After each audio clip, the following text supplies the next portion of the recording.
Hi నమస్తే అండి. So, మనం ఇది ఫ్రాకు తక్కువ క్లాత్ అంటే జస్ట్ బ్లౌజ్ పీస్‌తో ఎలా కట్ చేయాలి, మొత్తం కొలతలన్నీ మనం చూసాం కదండీ. బొద్దుగా ఉంటే ఎలా చేయాలి, సన్నగా ఉంటే ఎలా చేయాలి అనేది మనం స్టిచ్చింగ్ చూద్దామండి. చాలా అంటే చాలా ఈజీగా అయిపోద్ది. జస్ట్ ఒక 10 మినిట్స్‌లో అయిపోద్ది. ఫస్ట్ భుజాలు 2 కలిపేస్తాం. యాక్చువల్‌గా ఇంతకుముందు కూడా ఒక ఫ్రాకు చే అప్‌లోడ్ చేశాను. ఒకటే కాదండి, ఒక 4, 5 మోడల్స్ అయితే పెట్టాను. సో, ఒక్కొక్కటి ఒక్కొక్క మోడల్ అనమాట, అన్నీ సేమ్ కాకుండా. సో, ఇలా భుజాలు మనం కలిపేసుకుందాం. కింద ఫ్రంట్ పార్ట్ ఉంది, పైన బ్యాక్ పార్ట్ ఓపెన్. సో దీనిలో రైట్ సైడ్ ఉండేదానికి హుక్స్ పట్టి కుట్టుకుందాం. ఒక 2 ఇంచెస్ లేదా 1.5 ఇంచెస్ క్లాత్ తీసుకొని అలా ఫోల్డ్ చేసి మధ్యలోకి కుట్టేసేద్దాం. ఎక్స్ట్రా ఉండేదాన్ని కట్ చేసేద్దాం. తర్వాత దీని లోపలికి మడత పెట్టి ఇంకో కుట్టు వేసేద్దాం.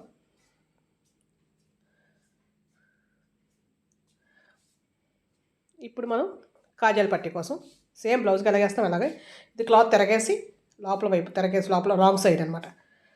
సేమ్ 2 ఇంచెస్ తీసుకొని 2.5 తీసుకొచ్చేది ఎక్స్ట్రా కూడా దాన్ని కట్ చేసేసి దీన్ని ఇలా మడత పెట్టి చిన్న ఫోల్డింగ్ పెట్టి మళ్ళీ మడత పెట్టి కుట్టేసేయాలి.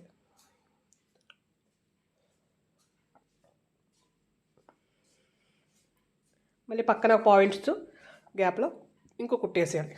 దీని మీద కాజాలు కుడతాగా థ్రెడ్స్ అవి.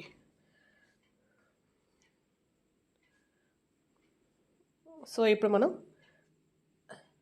నెక్కి ముక్క వేసుకుంటాం కదా. యాక్చువల్గా మనం రౌండ్ నెక్ అంటే క్రాస్ పీస్ వేస్తాం, కానీ చిన్నపిల్లల దగ్గర అంటే చిన్న రౌండే ఉంటుంది, పెద్దగా ప్రాబ్లం అయితే ఉండదు. స్ట్రైట్ ముక్క వేస్తున్నాను నేను. కానీ ఎక్కడెక్కడైతే రౌండ్ వచ్చిందో ఆ రౌండ్ దగ్గర కుచ్చులు పెట్టాలి అంతే. ఇంకంతగా నేను చేయవసరం లేదు. స్ట్రైట్ పీస్ తీసుకొని మధ్యలోకి మడత పెట్టి మనకి ఎంతైతే మొత్తం పొడవు కావాలో నెక్కి దానికి డబల్ తీసుకోవాలి, ఎందుకంటే అక్కడక్కడ కుచ్చులు పెడతాం కాబట్టి.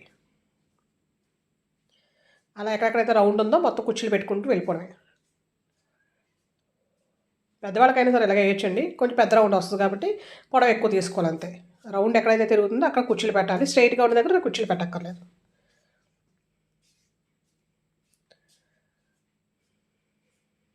ఎక్స్ట్రా ఉన్న పార్ట్ని కట్ చేసేద్దాం.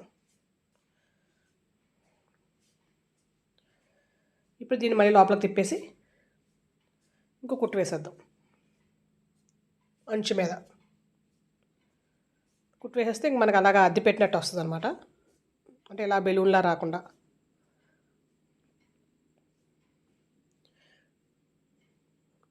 బ్లౌజ్ మోడల్స్ అలాగే blouse back neck and hands designs చాలా అంటే చాలా అప్లోడ్ చేశానండి. ఒకసారి ఎవరికైనా కావాలంటే వాచ్ చేయండి. అలాగే నచ్చితే కనుక సబ్స్క్రైబ్ చేసుకోండి, షేర్ చేయండి, లైక్ చేయండి, ప్లీజ్ కామెంట్ చేయండి. సో కుట్టు వేసేసాం కదండి. దాని తర్వాత మళ్ళీ ఇంకొక 1/4 ఇంచు అంటే మనకు ఆ మడత తెలుసు కదా, ఆ మడత మీద మళ్ళీ కొంచెం దూరంలో అంటే హెమ్మింగ్ చేయకుండా మళ్ళీ ఇంకో కుట్టు వేసేసుకోవాలి. హెమ్మింగ్ చేయవసరం లేదు.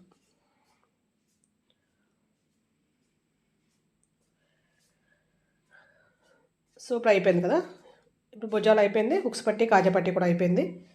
ఇప్పుడు ఈ హుక్స్ వేసుకుంటాం కదా, ఆ పార్ట్ని థ్రెడ్స్ పార్ట్ మీద పెట్టి ఇప్పుడు నేను చూపించిన షేప్లో రెక్టాంగిల్ అంటే బాక్స్ లాగా కుట్టేసేయాలి.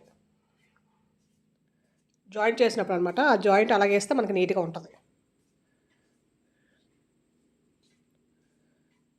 సో ఇలా మనకి బ్యాక్ ఫ్రంట్ కూడా రెడీ అయిపోయింది. భుజాలు కూడా జాయిన్ చేసేసాం, నెక్ కూడా వేసేసాం.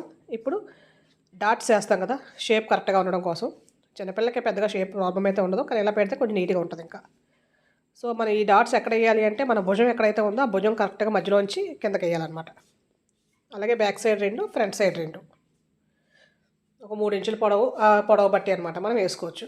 3 ఇంచులు 4 ఇంచుల వరకు.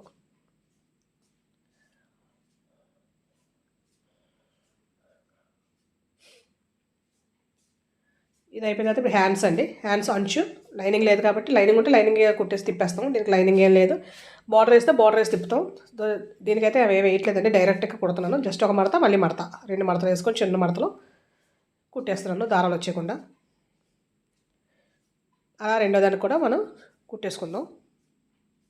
ఇప్పుడు ఈ భుజం ఎక్కడైతే ఉందో ఆ భుజం జాయింట్ అలాగే హ్యాండ్ సెంటర్ ఏదైతే ఉందో ఆ సెంటర్ దగ్గర పెట్టుకొని ఇలా చూసుకుంటూ వెళ్ళాలంటే పొడవ వచ్చిందా సరిపోయిందా అని. ఇది కొంచెం పొడవే వచ్చింది హ్యాండ్, అంటే కొంచెం ఆ ఎక్స్ట్రా ఉంచేసి హ్యాండ్ యొక్క మిడిల్ అంటే హ్యాండ్కి మధ్యలో చిన్న కటింగ్ పెడతాం కదా కట్ చేసినప్పుడు, ఆ సెంటర్ భుజం జాయింట్ దగ్గర రావాలన్నమాట.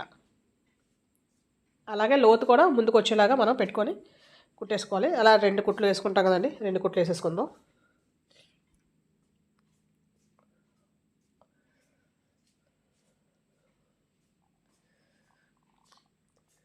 అలాగే రెండో వాడిని కూడా కుట్టేసుకుందాం. ఇంకా చూపించట్లేదండి, ఎక్స్ట్రా ఉండదని కట్ చేసేస్తున్నాను.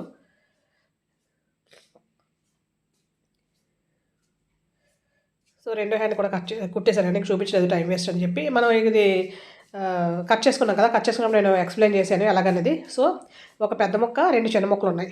సో పెద్ద ముక్కకి 2 వైపులా కూడా క్రాసే ఉంది, ఇది క్రాసే. చిన్న ముక్కకి ఇది క్రాసు కలపాలి, స్ట్రైట్ కలపకూడదు. చిన్న ముక్కకి ఒకవైపు క్రాసు, ఒకవైపు స్ట్రైట్ వస్తుంది. పెద్ద ముక్కకు 2 క్రాసులే వస్తాయి. సో పెద్ద ముక్క క్రాస్ని చిన్న ముక్క క్రాస్తో కలపాలి. అలాగే ఇది కూడా ఈ క్రాస్తో కలపాలి. కట్ చేసినప్పుడు ఒకవైపు క్రాసు, ఒకవైపు స్ట్రైట్ వస్తాయండి చిన్న ముక్కలకి. పెద్ద ముక్కకైతే 2 క్రాసే వస్తాయి. క్రాస్ని క్రాస్తోనే కలపాలి. ఎప్పుడైనా స్ట్రైట్ కలుపుతాం అనుకుంటే స్ట్రైట్లోనే కలుపుకోవాలి. సో మనకు స్టిచ్ అయితే చేసేద్దాం. అర్థమైంది కదండి. పెద్ద ముక్కకి అటువైపు ఇటువైపు 2 కూడా క్రాసే. మనం క్రాస్గా పెట్టి కట్ చేసుకున్నాం కదా, అంటే కొలత పైన ఒక 5, కింద ఒక 5 పెట్టి స్ట్రైట్గా కాకుండా క్రాస్ లైన్ పెట్టి కట్ చేసాం మనం. మీకు కటింగ్ చూస్తుంటే మీకు అర్థమవుతుంది. సో అక్కడ క్రాస్ వచ్చింది. అలాగే చిన్న ముక్కకి ఒకవైపు క్రాసు, ఒకవైపు స్ట్రైట్ వస్తుంది. స్ట్రైట్ దాని వైపు కాకుండా క్రాస్ వైపు కుట్టాలి. అంటే మధ్యలో పెద్ద ముక్క క్రాస్ని, చిన్న ముక్క క్రాస్ని కలిపి కుట్టాలి. అలాగే అవతల వైపు కూడా పెద్ద ముక్క క్రాస్ని, చిన్న ముక్క క్రాస్ని కుడితే మనకి ఇలా 3 ముక్కలు వస్తాయి. సో దానిపైన మళ్ళీ ఇంకో కుట్టు వేసేస్తే ఇంకా గొడవ ఉండదు. అంటే చిరిగిపోద్ది అలాంటి ప్రాబ్లం ఏమి ఉండదు, చిన్నపిల్లలు కదా. ఇప్పుడు మనకి ఫ్రాక్ పార్ట్లో ఒక ఫ్రంట్ పార్ట్ తయారైంది. ఇలాగే బ్యాక్ పార్ట్కి సేమ్ అలాగే పెద్ద ముక్కకు అవతల ఒక చిన్న ముక్క, అవతల ఒక చిన్న ముక్క 2 క్రాసులని జాయిన్ చేసేయాలి. అయితే కిందనైతే స్ట్రైట్గా మనకు రౌండ్ కరెక్ట్గా రాదండి, నేను చెప్తాను ఏం చేయాలి అనేది. ఈ జాయింట్లు చేసినప్పుడు కింద ఎగుడు దిగుడు వస్తాయి. పైన నడున్న ప్రాబ్లం అయితే ఉండదు, కానీ కింద వైపు ఎగుడు దిగులు వస్తాయి. నేను చెప్తాను ఏం చేయాలి. అలాగే బ్యాక్ కోసం కూడా 3 ముక్కలు కలిపేద్దామండి. సో దీన్ని ఇలా ఫోల్డ్ చేద్దాం. ఒక ముక్కను ఫోల్డ్ చేస్తున్నాను నడుము వైపు. నా లెఫ్ట్ హ్యాండ్లో ఉండేది నడుము వైపు, ఇది కింద వైపు. నా రైట్ హ్యాండ్ కింద వైపు. చూసిన ఇక్కడ కదా మనకి ఎగుడు దిగుడు వచ్చిందనమాట. మనం క్రాసులుగా కలిపాం కదా, ఇక్కడ ఎగుడు దిగుడు వస్తుంది. ఈ ముక్కలు దేనికైనా అదే ప్రాబ్లం వస్తుందండి. అందుకని మనం ఇది కుట్టేసిన తర్వాత, జాయింట్లు అన్నీ వేసేసిన తర్వాత సేమ్ ఫ్రంట్ది బ్యాక్ది 2 ఒకేలా ఫోల్డ్ చేసి పెట్టేసి, ఇక్కడ మనం కరెక్ట్గా మన షేప్ ఎలాగైతే రౌండ్ కావాలో ఫ్రాక్, ఆ రౌండ్ని డ్రా చేసేసుకోవాలి. చూసారు కదా, అది ఎగుడు దిగులు లేకుండా చేసేసి ఆ రెండింటిని కలిపి ఒకేసారి కట్ చేసేయాలి. మనకు చక్కగా ఫ్రాక్ రౌండ్ ఏదైతే కావాలో అదే కరెక్ట్గా రౌండ్ వస్తుంది అనమాట. అర్థమైంది కదండి. ఏ ముక్కలు కలిపినా అంతే, ఏ కలిసి ఎన్ని ముక్కలు కలిపినా ఇంతే. సో ఇప్పుడు మీరు బాడీ పార్ట్, ఇప్పుడు నేను చూపించేది ఫ్రంట్ పార్ట్కి ఫ్రాక్ పార్ట్ కుట్టేద్దాం. ఇలా రావాలి కదా మనకి ఫ్రాక్ అంటే. సో అందుకని చెప్పి దీన్ని యువతల వైపు ఇలా పెట్టి తిరగేసి, కిందది ఒరిజినల్ రైట్ సైడే ఉంది బాడీ పార్ట్, ఫ్రాక్ పార్ట్ తిరగేసి నడుము దగ్గర జాయిన్ చేసేయండి.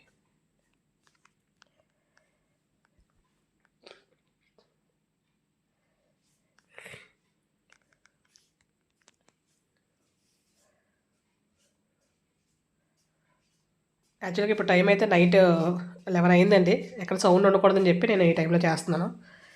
సో పక్కన థ్రెడ్స్ వేసుకుంటాం కదండి, వాయిస్ అయితే ఇప్పుడు ఇస్తున్నాను. నేను స్టిచ్చింగ్ ఎప్పుడో చేశాను కానీ వాయిస్ అయితే ఇప్పుడు ఇస్తున్నాను, అంటే ఎక్కడ సౌండ్స్ లేకుండా. అలాగే మనం ఫ్రాక్కి థ్రెడ్స్ వేస్తాం కదండి, అటుపక్క ఇటుపక్క తాళ్ళు పెడతాం కదా, ఆ తాళ్ళు కోసం రకరకాలుగా డిజైన్స్ పెట్టాను. ఇది ఒక డిజైన్ అనమాట. ఈ గ్రీన్ ఉంది కాబట్టి, గ్రీన్ కాంబినేషన్ ఫ్రాక్ కాబట్టి గ్రీన్ క్లాత్ తీసుకొని, రేపు మందర ఆల్రెడీ అంటే కుట్టుకునే వాళ్ళకి ఉంటాయి కదా ఆల్రెడీ, అలాగా మనం డోరీ థ్రెడ్ తయారు చేసుకుంటాం. అంత సన్నగా అక్కర్లేదు, కొంచెం లావుగా ఒక 2 ఇంచెస్ తీసుకొని మధ్యలోకి చేస్తే మడత పెట్టి మళ్ళీ తిరగేసేసరికి మనకి 30 ఇంచ్ అలా వస్తుంది. అది మన ఇష్టం, లావుగా కావాలంటే లావుగా చేసుకోవచ్చు. నేనైతే 2 ఇంచెస్ వెడల్పు తీసుకొని దాన్ని మడత పెట్టి ఇలాగా తిప్పేస్తే మనకు ఒక థ్రెడ్లా వచ్చింది కదండి. ఇప్పుడు ఈ థ్రెడ్కి ఇలా పెద్ద ముక్క ఒకటి తీసుకొని 5x5 అయినా 6x6 అయినా మన ఇష్టం. నేనైతే 5x5 తీసుకున్నానండి. ఇలా మడత పెట్టి మనం లట్కన్స్ ఎలాగైతే తయారు చేసుకుంటాం, లట్కన్స్కి సన్నగా చేస్తాం. ఇలా మడత పెట్టి కింద ఒక చిన్న జస్ట్ ఫోల్డ్ పెట్టి పిలకలా లేకుండా ఎక్స్ట్రా ఉన్న క్లాత్ని కట్ చేసేయాలి. కుట్టేసిన తర్వాత దీన్ని తిరగేస్తే మనకు చక్కగా లటకన్లాగా అయితే తయారైపోయింది కదండి. సో ఇలా ఉంచేసుకోవచ్చు. లేదు మనం ఇంకా ఇలాంటి ఇంకో 2-3 పైన వేయచ్చు, లేదు ఇంకేదైనా చేద్దామన్నా సరే మనకి రకరకాల డిజైన్స్ అయితే చేయొచ్చు. సేమ్ అది ఎలాగైతే కుట్టామో అలాగే చిన్న క్లాత్ని, ఇది కిందది 5x5 కదా, ఈ పైన అంత క్లాత్ లేదనమాట, జస్ట్ అది 3x3 తీసుకొని సేమ్ ఇప్పుడు ఫస్ట్ ఎలాగైతే గ్రీన్ కుట్టాం అలాగే కుట్టేసి దీన్ని తిరగేస్తే చక్కగా మనకు చూసారు కదా ఒక మొగ్గలాగా వచ్చింది. సో దాన్ని మనం 2 తయారు చేసేసుకోవాలి. చేసేసుకున్న తర్వాత ఇప్పుడు ఆల్రెడీ మనం కింద ఫ్రాక్ పార్ట్ బాడీ పార్ట్ కూడా కల్పించుకున్నాం కదండి. ఇప్పుడు మన ఫ్రాక్ని ఎలా పెట్టుకొని సైడ్ జాయింట్ వేసుకోవాలి. మన ఖర్చుకి ఎంత అయితే ఉంచుకున్నామో అది ఎక్స్ట్రా ఉంచేసి మార్కింగ్ చేసుకోవాలి. 2 ఇంచెస్ ఉంచుకున్నాం, 2 ఇంచెస్ ఎక్స్ట్రా పెట్టాను కానీ 2 ఇంచెస్, అలాగే చంక దగ్గర 2 ఇంచెస్, అలాగే నడుం దగ్గర 2 ఇంచెస్ మార్క్ పెట్టేసి ఇక్కడికి వచ్చేసరికి క్రాస్ చేసేయాలి. కిందకి 2 ఇంచెస్ అక్కర్లేదండి, నడుము దగ్గర తర్వాత కొంచెం అలా సైడ్ క్రాస్ వచ్చేయడమే. ఇప్పుడు ఈ థ్రెడ్ ఉంది కదా, ఈ థ్రెడ్ ఎలా పెట్టాలంటే ఇలా ఒక తీసి రెండింటికి మధ్యలో ఈ పార్ట్ మాత్రమే పెట్టాలి. ఆ పార్ట్ మీద మాత్రమే కుట్టుపడాలి. మిగతా అంతా ఇలా బయటకు వదిలేయాలి. బయటకంటే మధ్యలో ఉండిపోద్ది, పై క్లాత్కి రెండో క్లాత్కి కింద క్లాత్కి మధ్యలో. ఇప్పుడు పెట్టిన దగ్గర జాయింట్ అక్కడ మాత్రం జాయింట్ పడాలి. ఇంకా మిగతా తోడంతా ఏం పడక్కర్లేదండి, అది అలా ఫ్రీగా ఉండిపోద్ది గాలిలో అంతే. సో ఇప్పుడు ఏదైతే మార్కింగ్ చేసుకున్నామో కొంచెం ఎక్కువ ఖర్చు పెట్టుకున్న ప్రాబ్లం అయితే ఉండదు మన క్లాత్ ఉంటే, ఎందుకంటే చిన్నపిల్లలు కాబట్టి వాళ్ళకి ఎన్ని రోజులైనా యూజ్ చేయొచ్చు. సో ఇలా క్రాస్ వచ్చేసి క్రాస్ తీసేసి లాస్ట్లో ఎడ్జ్లో కుట్టేసుకోవాలి. మామూలుగా సిల్క్ అయితే ఇలా మడత పెట్టి కుడతాం, కానీ సిల్క్ కాదు, కాటనే కాబట్టి దారాలు అయితే వచ్చేవు, అందుకని డైరెక్ట్గా కుట్టేస్తున్నాను నేను.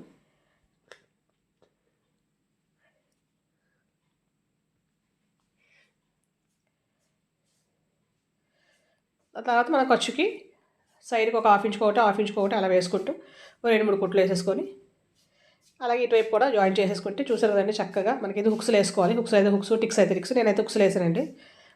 జిప్ కూడా వేసుకోవచ్చు, జిప్కి అయితే వేరేగా కుట్టుకోవాలి మనం, కదా జాయింట్ అలా కాకుండా వేరే కుట్టాలి. సో ఇలా నేను ఇది అయితే ఇలా ఎందుకు నేను లట్కన్స్ లాగా తీసాను అంటే ముందుకు కూడా వేసుకోవచ్చు, ఇలా చక్కగా డిజైన్ మంచిగా కనిపిస్తుంది. చూసారు ఇలా ముందుగానే వేసుకోవచ్చు థ్రెడ్స్, వెనక్కనే కట్టుకోవచ్చు. తర్వాత ఈ కింద ఏదైతే ఉందో ఇలా మనం 2 మడతల కింద పెట్టేసి ఫోల్డ్ చేసేసి స్టిచ్ వేసేసుకోవాలి. సన్నగా పెట్టచ్చు మడత, లేదు కొంచెం క్లాత్ ఉంది అంటే కొంచెం లావుగానే పెట్టచ్చు. అలాగే జిగ్జాగ్ మిషన్ లేకుండా కూడా క్రాస్ కట్కి జిగ్జాగ్ జిగ్జాగ్ లాగే ఎలా మడత పెట్టి చేయాలి నార్మల్ మిషన్తో కూడా నేను అయితే వేరే ఫ్రాక్ చెప్పానంటే. ఇది ఏంటంటే ముక్కలు కదా, 3 ముక్కలు 3 పీస్ ఫ్రాక్ అనమాట ఇది. అదైతే క్రాస్ కట్, దానికి కూడా జిగ్జాగ్ కాకుండా నేను స్టిచ్ చేశాను, అది కూడా అప్లోడ్ అయితే చేశాను, ఒకసారి చూడండి ఎవరికైనా కావాలంటే. సో చూసారు కదండి చక్కగా మంచి బ్లౌజ్ పీస్తో, చిన్న బ్లౌజ్ పీస్తో చక్కగా ఫ్రాక్ అయితే తయారైపోయింది. 4 ఇయర్స్ 5 ఇయర్స్ వరకు కూడా సరిపోద్ది. మరీ బొద్దుగుంటే కొంచెం 1 ఇంచు అటు ఇటు పెంచుకోవాలంతే.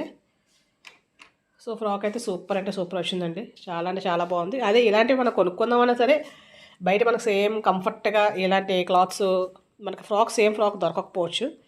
ఈ మామూలుగా ఫ్యాషన్ వేవి అయితే ఉంటాయి, కానీ ఇలా మంచి కంఫర్ట్లో ఉండేవి ఈ కొద్దిగా ఎక్కువ ఉండవు అనమాట మనకి. సో ఇలా స్టిచ్ చేసుకుంటే మన దగ్గర బ్లౌజ్ పీస్లో యూజ్ అవుతాయి, పిల్లలకి కంఫర్ట్ కూడా ఉంటుంది. ఇప్పుడు ఏంటంటే పిల్లలు ఏంటంటే కాటన్ వేసుకోవడానికి అలవాటు పడిపోయారు కదా, మనం ఎన్నుకున్నా ఏదో ఒక గంట వెళ్ళి వేసుకుని రావడానికి, మిగతా అంతా ఈ కాటనే కదా యూజ్ చేస్తారు.